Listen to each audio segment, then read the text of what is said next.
what to give for the holiday season? You know there are millions of gadgets out there, but which ones should be on your list?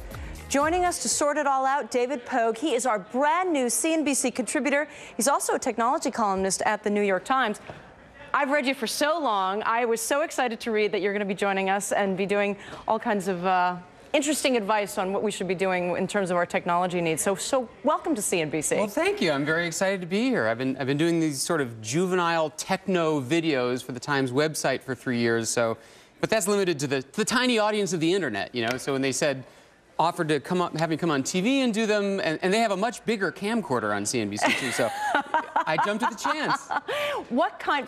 Those who live in the New York area, of course, read you all the time and are very familiar with what you do. But tell our viewers who are just meeting you, what is it that you do and what are you going to bring to them? Well, I'm the New York Times consumer technology critic. So week after week, I review camcorders, gadgets, cell phones, iPods, whatever it is.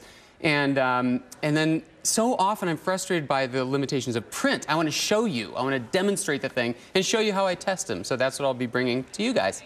You have the coolest job in the world. So today you're going to be talking about cheap technology items, cheap stocking stuffers, right? Exactly. Everyone always talks about on these segments, oh, buy an iPod, buy a cell phone. But I'm going to tell you a little Christmas story about cheap gadgets. 'Twas the week before Christmas, and all through the land, all the people were stressed by the project at hand. They had to find gifts, high-tech gadgets and such that were charming and bedazzling but not cost too much. It turns out they needn't have bothered because they would soon have a visit from me, Techno Claus. Roll the tape. Let's take, for example, these two sorry elves. They're having no luck taking shots of themselves. The QuickPod would solve it. A foldable stick. It holds up your camera. A pretty slick trick. Or how about this guy? He's been hating all night how his SLR bleaches things nuclear white. If he had a light scoop, it fastens right here, his photos would be much more nuanced and clear. It bounces light off of the ceiling, like this.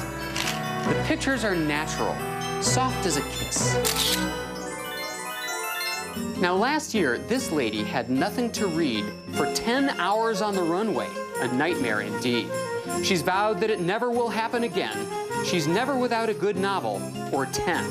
But why put that weight on her back and her spleen when 200 books fit this 10-ounce machine? It can blow up the font, it just bounces when dropped, and it always remembers the place where you stopped.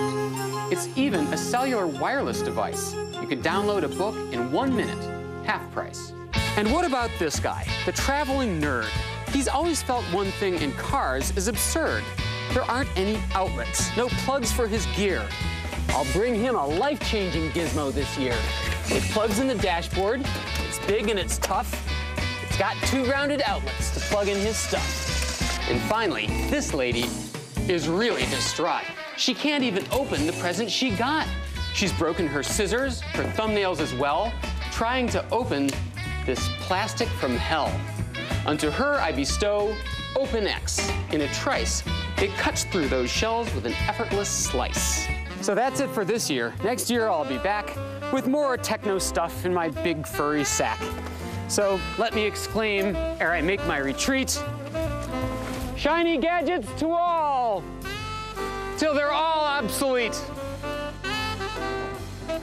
Wow, those are great, cheap ideas. I love them. What if you want to buy your spouse something more expensive? Oh, yeah, there are some more expensive things coming up. This here is the first North American prototype of the Samsung Duo player. It plays both kinds of high-definition DVDs. It's both the Blu-ray and the HD DVD. So you don't have to choose. You don't have to make that decision at the store. Exactly, and LG has one, too. So that's the wave of the future, although $1,000, ouch. That'll come down. But, you know, we have a very high net worth viewer, so yeah, you don't worry about that. David Pogue, it is such a pleasure, and we look forward to having you on again and again. Thank you so much. And by the way, the names and prices and web addresses of everything I showed on that segment are on your website. That's right, CNBC.com. Thanks a million. All right, thank you, David. Take care. Dylan.